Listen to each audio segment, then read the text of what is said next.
No, now it's the real start. Now it's the real start. All right. Episode 15. 15. Welcome back to the World of Pop, episode 15. It's going to be a big one today. It's going to be a lot of fun. I'm your host, Joshua. And Jordan. You're both? No, you're supposed to talk. I was like... I know. All right, anyway. Sorry. The point of the story is we are here, and we want to tell you all to go to our website right now and buy coffee at popcoffeeroasters.com. Because we realize we don't shamelessly plug ourselves on this podcast enough. Yeah, it's almost like we forget to do that sometimes. But yeah, remember, did you guys remember that we sell coffee? Actually, that's our primary directive. You want to buy our merchandise, buy our coffee. You can taste what we're drinking right now. And, I mean, it tastes mighty fine. Actually, I'm lying. Don't say mighty fine. We're at... Sorry. It's mighty good. It's mighty... Yeah, there it is. But that's the name of another coffee company. I know. Oh, man. Now we're in hot water. Okay, moving on. Buy our coffee now. You buy now. And we podcast now. So we have an exciting show today, and I'm super hyped to have a friend of mine, also a super talented, honestly, one of the most talented friends of mine I could imagine, and a cross-country interview for you here. Coming from one of Jordan's favorite places, the Southwest. Oh, yeah. We're going to have Ivan Gamboa from the Bed Band on the show, and Creative Genius. We're going to have a quick talk real quick about, I've switched from cortados to cappuccinos, and I want to do a hot or not on cappuccinos. I also switched from cortados to cappuccinos, mainly because I was tired of ordering 2 cortados. I told you that was just cumbersome. That was a lot. You were doing that quite frequently. I was like, really? Double? Josh and I were talking about this the other day, and he was curious as to how hot... Let's bring up the facts. How hot the cappuccino should be served. Which should it be served, hot or not? Hot or not? All right, I had to convert it to Celsius, so apparently we're looking at 60 to 70 degrees Celsius range, which is 140 degrees Fahrenheit to 158 degrees Fahrenheit is the appropriate range for a cappuccino. Now, the weird thing that I wanted to bring up is the fact that we're still here in a pandemic, and we all know that sucks, but it's cold as fuck in Detroit. It's cold in the D. Outside. Yeah, it's cold out here. It's cold in the D. And guess what? It's going to get colder this week. The cafes don't even have like a heated lamp or nothing. They're literally... So I walk up to downtown cafe, and it's a window, and they slide it over. It's like the dark age. They like slide it. I had a like flashback to like the dark ages, like Renaissance. They like slide it open and like stick the food out. It's So it's like this little slot, because they're cold. They don't want the draft coming in. It used to be this big slot. Now that's a little slot because it's freezing. Mm-hmm. It's 21 degrees some mornings. I'm here, and they open the slot. And I order a cappuccino, and wait 10 minutes in the freezing cold to get my little cup of warm happiness. Yeah, that sounds about right. Beautiful art, by the way. That sounds like a totally normal thing to do. No, so I get it. But, the fact is, if it wasn't a little extra hot right now, it'd be cold by the time I walked back to the car. That's true. And so, I feel like people maybe in the wintertime, I couldn't tell. It was definitely hotter than normal. And I think that it was, I'm almost wondering, intentional because they serve them without lids, too. I love that. Well, you want to see the art. Well, it's just easier, too. I just like the texture with It's more sustainable. Lid. Yeah. Less garbage, less think waste. the lid, for a small, how many ounces are those, you think? The little caps? Probably 6 ounces. Yeah, so... Would make sense. Yeah, so what's the point for the lid? It's going to be gone by the time you walk back to the car. Oh, yeah. That's my whole thing. People get... I get really weirded out when I order a cortado to go someplace or a cappuccino, which are both very small beverages, and they give me a lid. Because I'm like, this is only going to be, 2-3 drinks. It's not something that I'm going to be sipping on for 45 minutes. I get if you're the, ordering for the office or you're the gopher and you got to go get everybody's their coffee or the secretary or whatever. And I honestly see that because the lady in front of me today was that lady, and she had so many drinks, and it took forever, and everybody had a different milk, and I was just like, oh my god, I'm freezing. Why now? But seriously, really fast service. They have been unlike the other spot that you had frustrations last episode we talked about. Yeah. I haven't been going there. Yeah, that's okay. Well, because in the cold, it's it kind of sucks when it's cold outside. Yeah, you got to be with the quickness when it's 21 degrees and you're serving little caps with no lids. Yeah, definitely gotta be quick. Yeah, so you can tell these people want their coffee, they want their espresso, and they want it now. Oh yeah. So the overall consensus here, and actually I got the Wikipedia on the cappuccino up here, and we're going to talk about one thing. The cappuccino is an espresso-based coffee drink that originated in Italy. As we've talked about before, its name comes from the Capuchin monks, but it is traditionally prepared with steamed milk foam. There's a few variations using cream instead of milk and non-dairy milks, blah, blah, blah. Everyone loves a good cap. Everybody loves a good cap. Yeah.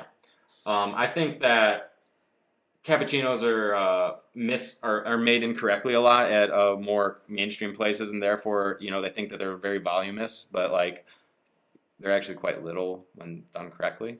Yeah, a cappuccino should be pretty little. Yeah, compared to a latte. People aren't, if you order a cappuccino and they're like, oh, cool, do you want that in 16, 20, or 24 ounces? Yeah. You probably don't want to order that. But if you're like a Dunkin' Donuts person, an ice cap is huge. Well, yeah, it's but like an ice large cap soda cup. An ice cap from like a Timmy's or, a Dunkin', that's not really a cappuccino. That's more like a...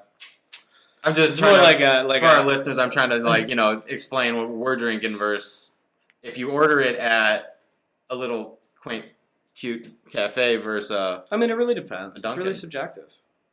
Not that the mainstream ones don't taste great, but they're not technically cappuccinos, I feel, in any way, shape, or form. Yeah. Moving on. I think... Wait, did we reach a consensus on that? No. You like them hot? Yeah. I like them not. Oh. I'm excited for this interview. I'm super excited for the interview. I know, I'm just like advancing my fans. I do want to move on to that. Yeah, wait. All right, wrap it up. Okay. Cappuccinos? You like them more towards a 160, and I'm saying I like it more at a 140. You like your caps around a 140, and I like mine around a 150, 158, more on the spectrum, especially now when we're getting freezing temps in Michigan. Honestly, when it's a small amount, this is actually the last thing I want to say about it. When it's a small amount of volume, it's like a cappuccino, it gets cold quicker, so having it be a tad bit hotter actually works in its favor. Oh, yeah, it makes sense. Okay, that's my consensus. That's my professional opinion on the subject.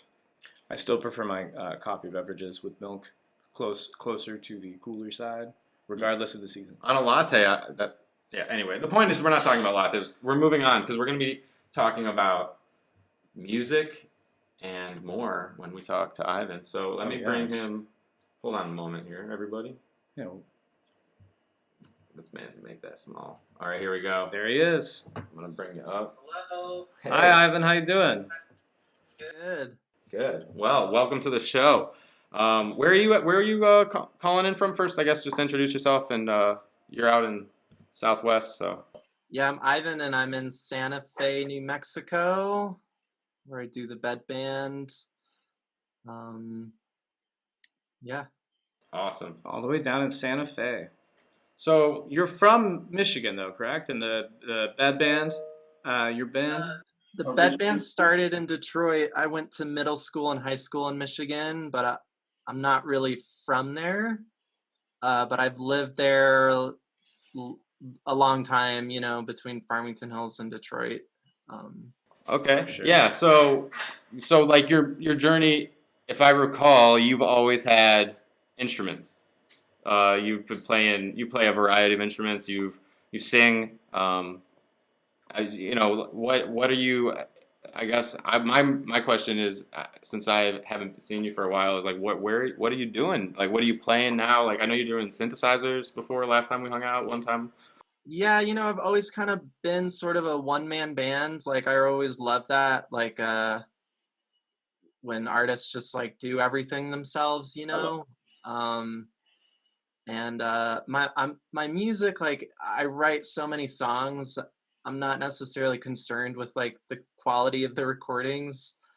It doesn't make sense to a lot of people because it's like you're supposed to like. Well, you got this like dope LoFi vibe, which you've always had, but I know a lot of artists actually. I'm noticing on my timeline on social media and everything are kind of like doing that a lot right now.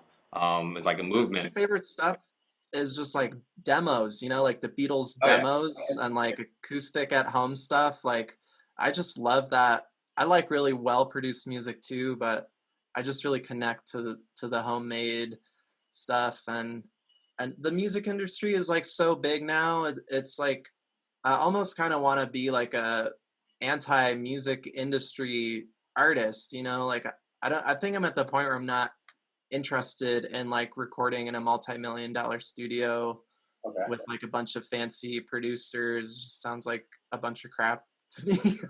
Yeah, there's nothing worse than, finding and being a really good musician and then letting somebody overproduce your music to the point of, what have I done? Why does this feel oddly clean and pointy? Why does it feel so?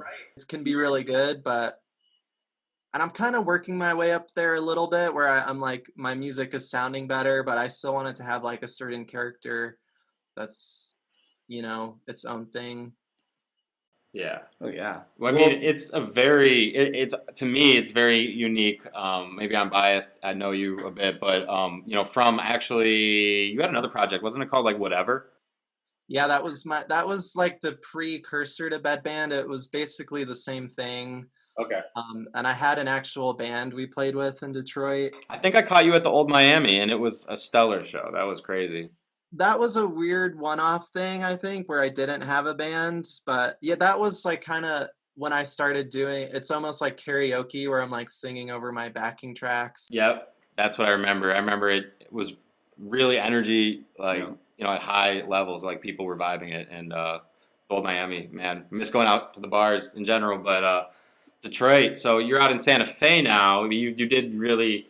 You worked here, though, at the Museum of Contemporary Art and the Detroit Institute of the Arts, and then now you're working at Meow Wolf out in Santa Fe, kind of all in this, like, modern art world, right?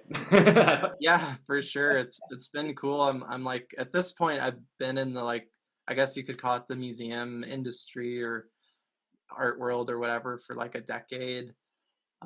Which is cool because I never officially like went to school or trained for that. I just kind of like got really lucky and fell into it. And I've done everything from, setting up exhibits to managing like shows and concerts. And now I do like retail stuff, which is, maybe sounds boring, but it's really cool at Meow Wolf because we collaborate with like really cool fringy artists and people just doing really weird unique stuff that is almost like so weird it's like almost like comical, but people like buy it and they're into it. And it's now, what is Meow Wolf for the listeners that might not know what it is? You said it was kind of like an interactive modern art installation, like a rotating thing, kind of. No, it's a permanent exhibit. It's an interactive art place where you pay like $20 or $25 or whatever, and you go in, and it's like 22,000 square feet of this like kind of made up imaginary world, and you can climb on stuff. There's buttons you can press and weird music. So people like to take a bunch of psychedelics and go there. Yeah, people like to do that. I mean, we're all about that. Yeah. People who aren't into that, it's like taking psychedelics with. Well, even if you're not on psychedelics, it's psychedelic. Yeah, even if you're not on psychedelics and you're in an environment like that, it can kind of induce like being surrounded like. It messes with your.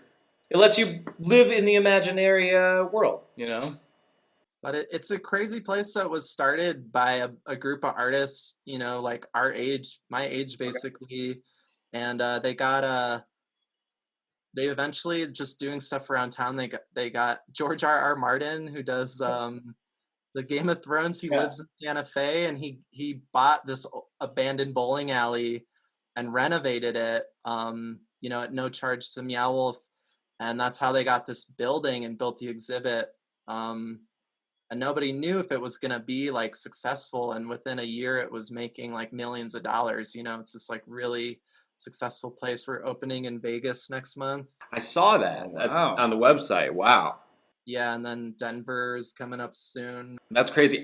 So for a long time, I haven't heard about a single friend of mine in the skateboarding world who went on a trip through the Southwest that didn't stop at Meow Wolf. There was never a road trip story that went that direction that like I didn't hear that we made a quick appearance there, or oh shit, we were in town but they were closed. Like it's like a cult thing. I feel, of the generation. It's like a really cool.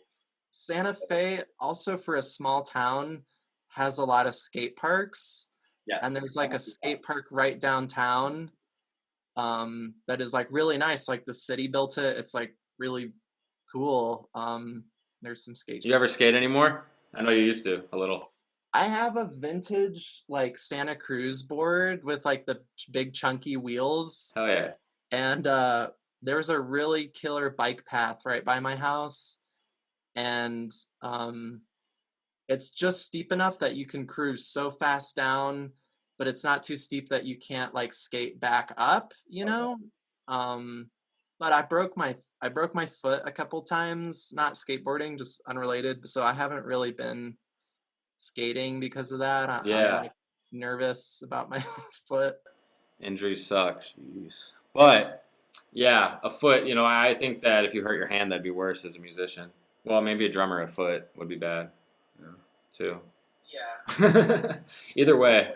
You play the drums still? I remember playing the drums. When we played music together, you played the drums on a track that helped me in film school. It was crazy. It was a good composition. Yeah, the drums was my first instrument. I just got kicked out of my studio that I played drums in, but we had this really cool studio that like 10 people around Santa Fe rented out, and it was in this roller rink called the Rock and Rollers roller rink, and it's like alien themes. Like there's pictures of aliens smoking weed and just like aliens. Like why the fuck they kick you out? The American Southwest is the coolest place in the world. Yeah, New Mexico is all about alien abduction and stuff. But have you seen any aliens? I haven't seen aliens. Have you met anyone who's seen aliens? Who's claimed to have seen aliens? The owners are old hippies that like they had an alien experience. Okay, an experience. Yeah. And well, that sci-fi trailer that we watched of yours was quite. Oh yeah, to dig into that really quick, that was very interesting. Everyone needs to go and peep this on YouTube. By the way, we'll put a link in the. You're also into film. I love movies, and I've been trying to make a sci-fi movie for like 10 years. I started one in Detroit, and I have all this old footage that never really came together. But we need to talk. I love sci-fi. That trailer was sick. Yeah, I was captivated. We watched it yesterday. I need to get more people involved. And, you know, a lot of times it's just me like setting a camera down on like a bush or something, and like. I need a little more production there with someone with their little gimbal, a little drone footage in the Southwest. Yo, I'm about to get a drone. I'm coming to visit. We're gonna get you some drone clips. Santa Fe is super cool. Well, now that I know there's skate parks, and what's like the coffee scene like? Okay, so let's back up about that. You're really so. There's a couple other things besides music. So you're playing in the Bed Band, and you guys just released an album. Yeah, I just put out my first vinyl record. Which, by the way, is beautiful. Thanks. I actually just opened it and put it on like 45 minutes ago. Taking it out of the package, I was like, clear? Nice choice. On vinyl, it sounded even better because we listened to it on Spotify, right? Yeah. It sounds way cooler on vinyl, yeah. It always does. Oh my god. So you're a big fan of cassettes and vinyl. I have one of your cassettes as well. I think your original debut. And the vinyl was pressed in Detroit. Oh, at Third Man. Yep.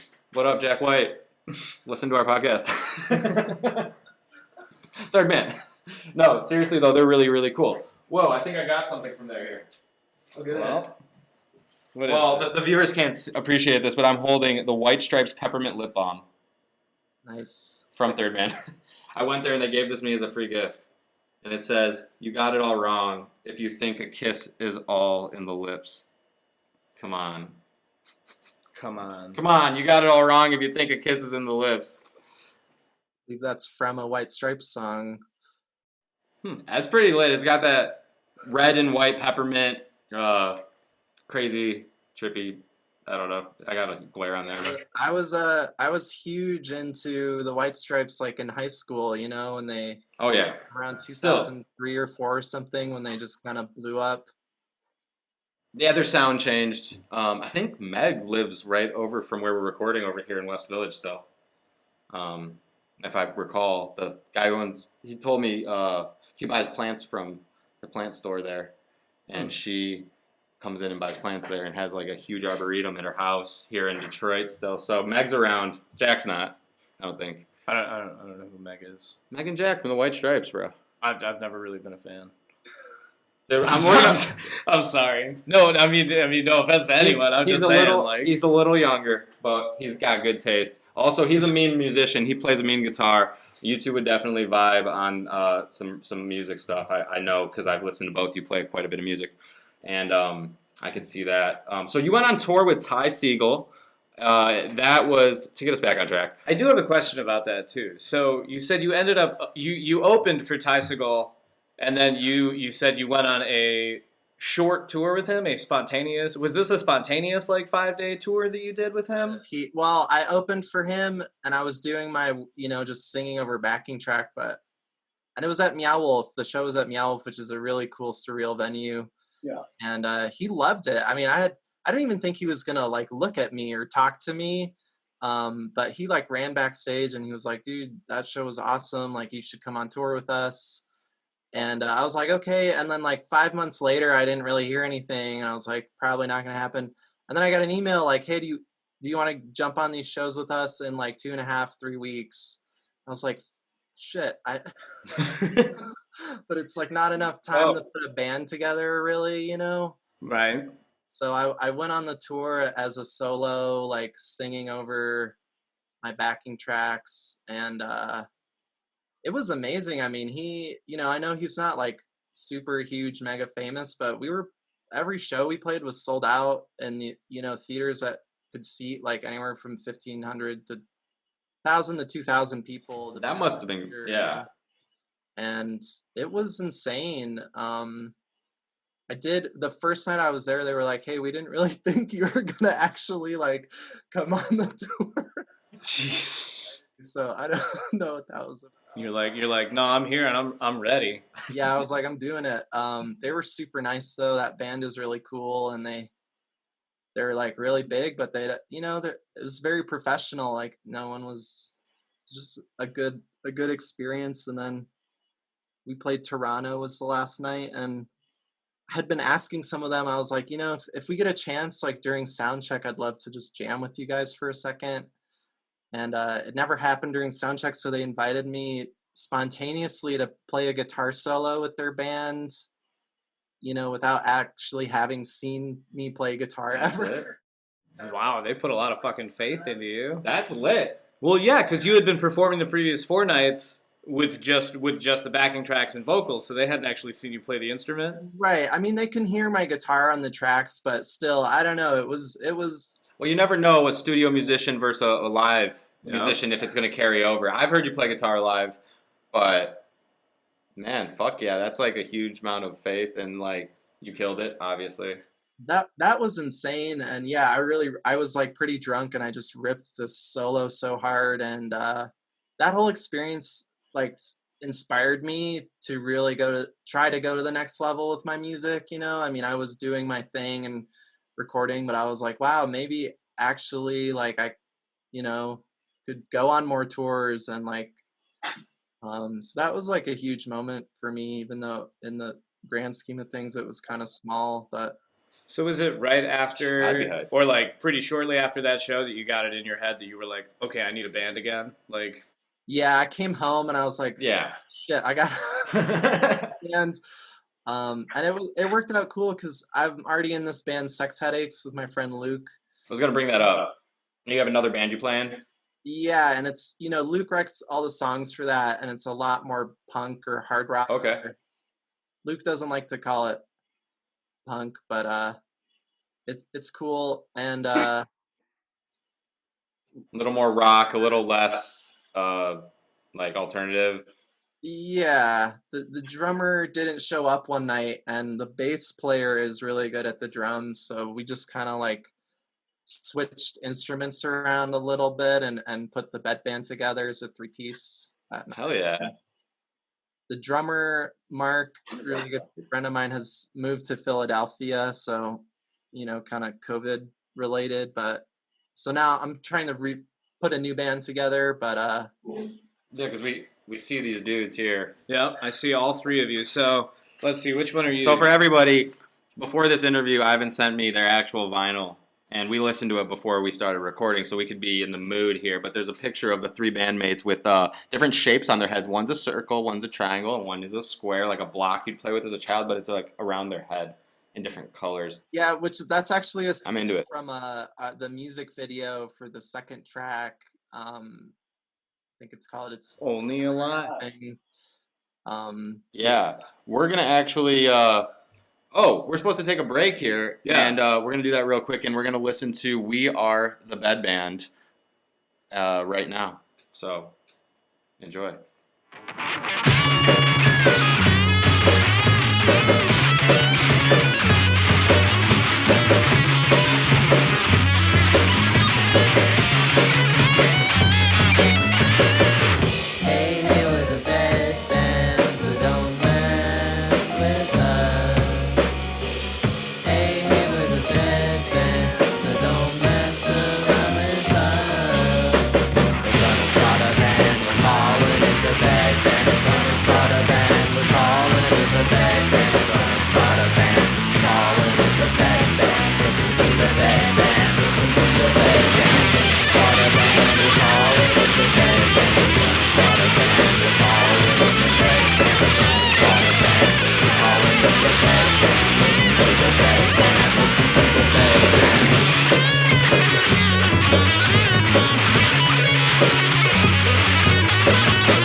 That was sick. We're back. Great track.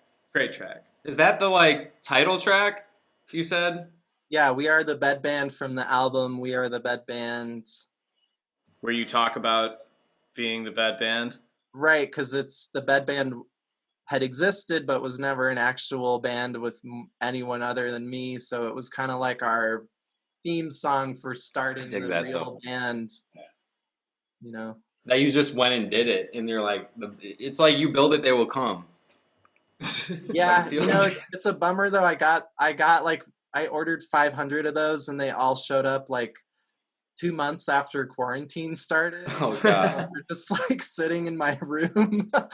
Were you planning an album release? Were you planning a release tour? We're gonna put a link to where you can go buy one of these vinyls, because it's not only aesthetically a banger, but it's literally a banger. And also, you're working on two things I wanted to bring up right now: a Beatles and a Beach Boys cover.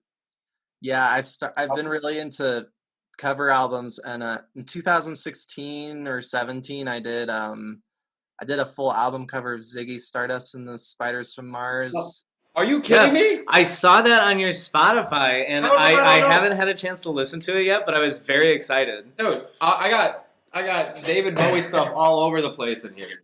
Yeah, it's actually only available on my Bandcamp, because I never got the actual rights for the music or anything. But that makes sense, huh? It's up there, and I think I have some tracks on my YouTube as well. But it's cool. And then so now I'm doing this 28 track Beatles cover album that should be released in the next couple months. I think it'll be ready. And if people want to see this, they got to go to thebedband.bandcamp.com, and that's the word bed, the word bed, band, the word band, the bed band. Yeah, I also have just my own website, thebedband.org, where you can find all the... What's up with the .org? Because that like really made me feel like you're legit. Like you guys are... Somebody took thebedband.com. You know, I used to have the bedband.com, and my brother is kind of like a computer whiz, so he was like managing that for me, and then like it expired for like 5 minutes, and somebody bought it up, and now I get emails every month like, hey, do you want the bedband.com? Hey, you want to buy it back from us? Those bastards, man. I domain scalpers. I fucking feel your pain, and I understand. But honestly, in the post 2010 internet era, alternative, what are those suffixes? Yeah, organization are really cool. .co, .com, .biz, .whatever. I don't know. .org. Bedband, thebedband.org. I honestly think it doesn't fucking matter because people are going to Google your name. You're going to show up. And who cares what the whatever is. However, that dude with the .com, give it back to Ivan. If you hear us, please give it the fuck back. That was a slimy move. It's the same guy that took all of the other domains that everybody else in the world wanted but couldn't have. And we actually have it's probably some hacker over in Asia or something.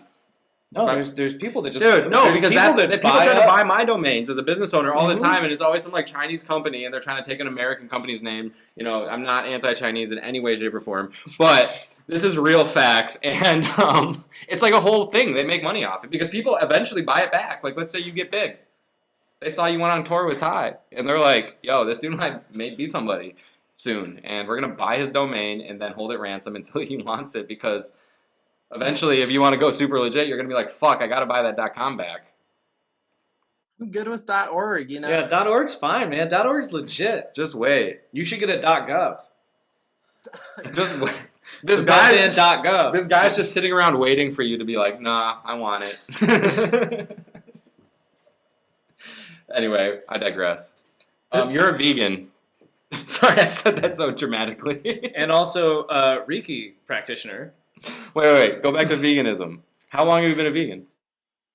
A little over 8 years, like this October. Wow. 9 years. I remember you dabbled with it a lot, but you hadn't really committed. It was more of a moderation, health conscious. I was vegetarian for a long time, and I even when I was a kid, I had pizza with no cheese. Like when I was 7 years old, So animal products, is it a ethical or a cruelty thing, or is it what enters your body? I mean, I just tend to like vegan food better is the one thing, Okay. I love animals, and for the environment, it's basically the number one thing you can do in your personal life to lower, your environmental impacts. Your carbon footprint is much lower. But meat and dairy just gross me out personally. I don't know. It's just always been that way when I was a little kid. So yeah, no, I did being a vegetarian for probably about 8 years through when we met in high school from age of 14 to 22, and it made me more of a well-rounded eater. So I do eat vegan food, but I don't. I eat meat. I'm a moderate. I live a healthy lifestyle. I finally quit smoking cigarettes a couple years ago, and never going back on those. It's true. He'll never let up on telling me to quit either. Yeah, to be healthy. Yeah. I've been cigarette free for 7 years now. Wow. Congratulations, man. That's amazing. That's longer than I've ever made it in one quit. I've done a few quits, the longest being a 4-year period. But I've been battling it on and off for a long time. Since way before I was legally allowed to buy them. Oh. So, they suck. Cigs suck. We want you to drink coffee, though. Caffeine's cool. So what's your relationship with coffee like? Let's talk about that. Well, yeah, so, I've always was a casual coffee drinker, but when I started working at MoCat in Detroit, there used to be a cafe there, but when I started it, was defunct, so we just had this like kitchen that was just like the staff kitchen. Mm-hmm. We had an espresso machine, so I got really into making my own Americanos, which then just kind of got me more interested in like coffee other than, you know, just like a drip coffee. And soon after that, Anthology Coffee, which I think is still in Detroit, they started serving in our cafe in MoCad, and I don't know if I was just late on the train or what, but that was like really the first time I was exposed to pour overs. And I think it was like 2012, 2013. So I think that's when like pour overs for me seemed like they were kind of popping up all over the place, you know? Well, the French press was the easy thing that, like, I think for a long time people were just like really content with, and I think that around that, era, it just, yeah, it became more of a, you see it, and people pay for it at the shops. People would be willing to pay $4 a cup, you know. So that was like my introduction to like, you know, what I would call like artisan coffee. Um, you know, like just really good beans and What's it like in Santa Fe? Like, what's Meow Wolf's in the area, or like, how are you? well, Santa Fe is really cool because it's a major tourist town, you know, when there's no COVID and the population doubles during the heavy tourism periods. Um, so there's like way more restaurants and coffee shops and just businesses in general than like a normal town this size would have if it weren't such a tourist hub. Um, so there's like really good coffee all over the place in Santa Fe. And, you know, Santa Fe is kind of I don't want to call it, it's kind of bougie, you know, it's like this old town that's like got a lot of retired people, and like it's like the fourth biggest art capital in America, so there's like tons of art galleries, and there's like a little film industry here, um and so there's definitely a ton of good coffee. But you're mostly making pour overs at home, you told Do me. pour overs at home a lot, yeah. But you go on and off with caffeine too? You know what? I wrote that and then I realized I haven't been drinking coffee for like a week, but I do. There's this restaurant, Indian restaurant that does soy chais. Oh. So they have a little caffeine. It's not a lot, but it's enough to just like mellow out the coffee withdrawal. I'll go back to coffee, but I like to just go in phases. Like I'll Yeah. coffee and then I'm drinking way too much, so I'll just stop and then I come back to it. We know all about drinking too much coffee, and you need to reset your tolerance here and there. My line of work does not allow me to stop drinking coffee, unfortunately. I actually never do. I just lower like maybe a cup or two and then bring it back. But yeah, I ordered your guys' coffee. That was awesome. Thank you. And we appreciate it. And we'll be bringing some new origins. We'll make sure to get you some when we bring in the next flavor. Oh yeah. Yeah, we got some fresh stuff. We got some new exciting things in the works. We're also I also wanted to ask you about just like your personal, like, or I guess well, your other things outside of like music and art and film, um, and working in art museums and Meow Wolf. I wanted to talk to you about, you said you were environmentally harvesting rocks and crystals? yeah, I mean, I like to just go on hikes, and the geology here is really great. You know, there's like really beautiful like agates and petrified wood, quartz Oh man. crystals. I mean, all sorts of stuff. You know, you just go out on a walk and you just pick up like these crazy crystals everywhere. It's beautiful, and then you're out in nature. I mean, the nature here is like unbeatable. It's I think it has some of the cleanest air in the whole country, and the Santa Fe National. It's weird. You know, it's like you think of New Mexico as like a desert, but Santa Fe is the high desert, so it's like 7,000 feet elevation. So there's a lot of trees and like just forests and beautiful stuff kind of intermixed with the desert landscape. Oh, it's a little more diverse. than I maybe imagined, and then maybe some of our listeners imagined. There's a lot of really beautiful places in the Southwest. It snows here too in the winter, you know. We'll just have to come and visit. I don't know when it's safe to. I mean, the skate parks. You got me at the psychedelics in the skate parks. Well, I mean, not their art, but the art installation, the psychedelic art, the Meow Wolf. I'm like, I can go skate down the street and just go to this like art installation haven, artist collective. Yeah, it's. I really want to bring everyone here. It's such a cool. Yeah. place. I've definitely had it on the list of places I want to go. I've heard about it from other people. Some of my friends have been there. Like I said, many stopped there on the way out to LA. So what originally? Why Santa Fe to begin with? Oh yeah.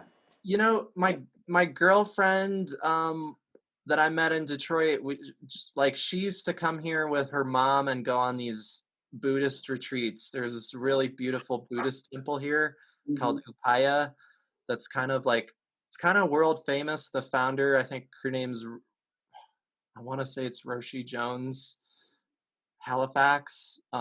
She's like friends with the Dalai Lama and what's her name?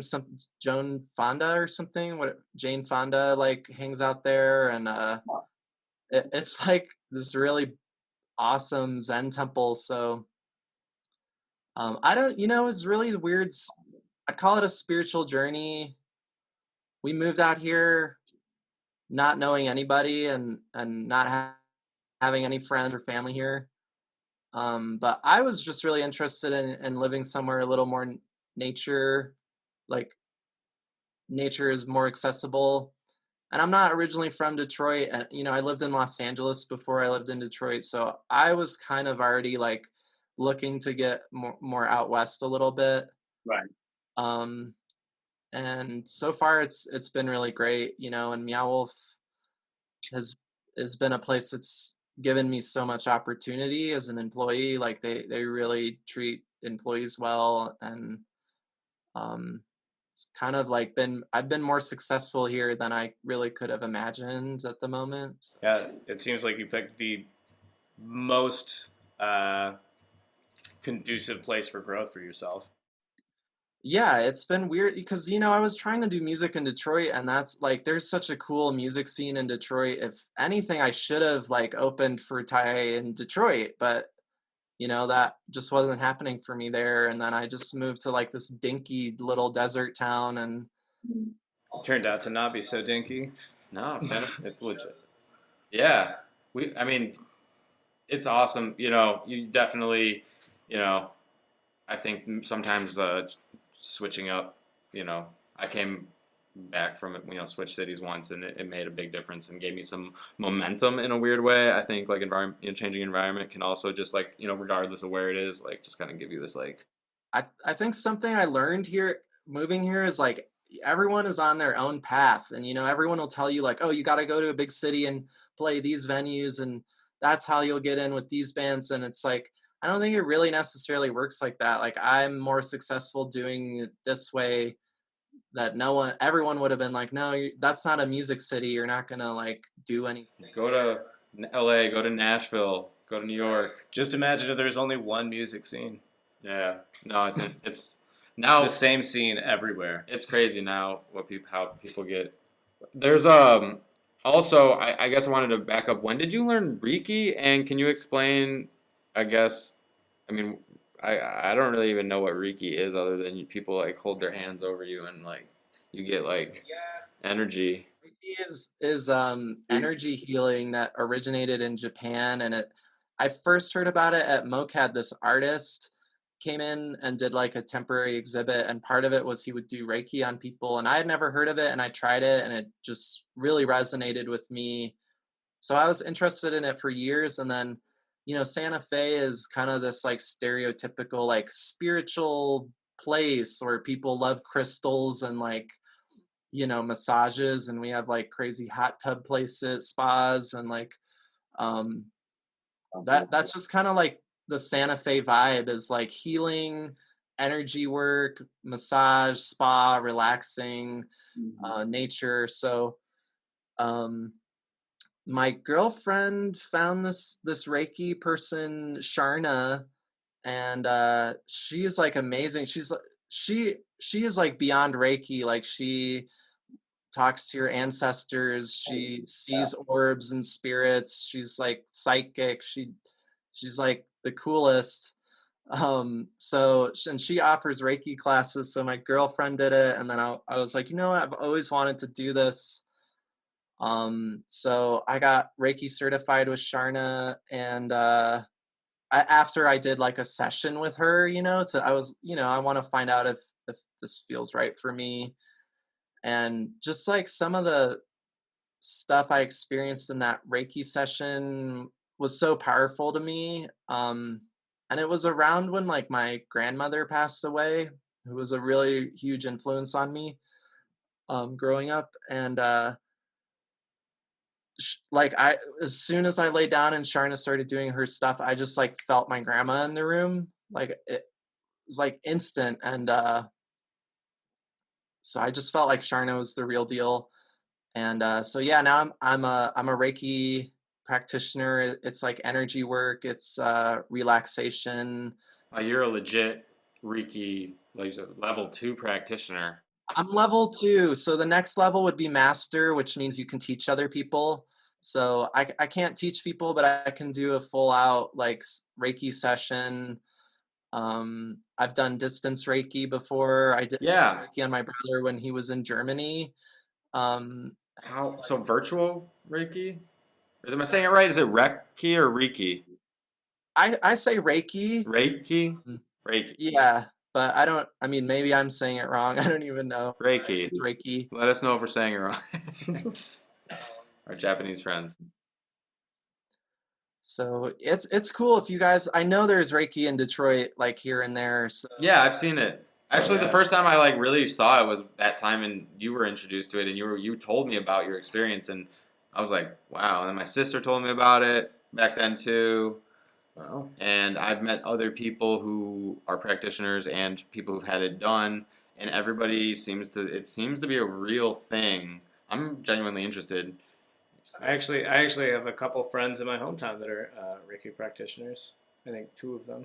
Energy. Mm-hmm.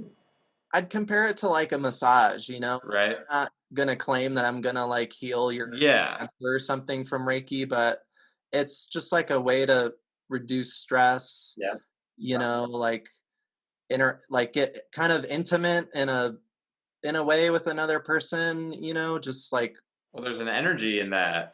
And we have our own energy. We have our own energy. And something I'm talking about in another episode is that, and something we've talked about is like there's been this like weird religious thing with coffee and like monks and like the third eye opening, helping the caffeine can in small doses and increments like help open your third eye, and energy and caffeine. Coffee's been around for like 500 years. People have used it a lot in that realm too. So it's something that I'm trying to get into a little more. I'm really into stuff like Reiki, and if I'm saying that wrong, I don't care. And I'm really into, being healthy, and I definitely would like to, see how sometimes I feel coffee helps me think through complex problems, but it can also be abused, like anything good. Oh, yeah. So we only roast organic coffee for that. That's like what we can do.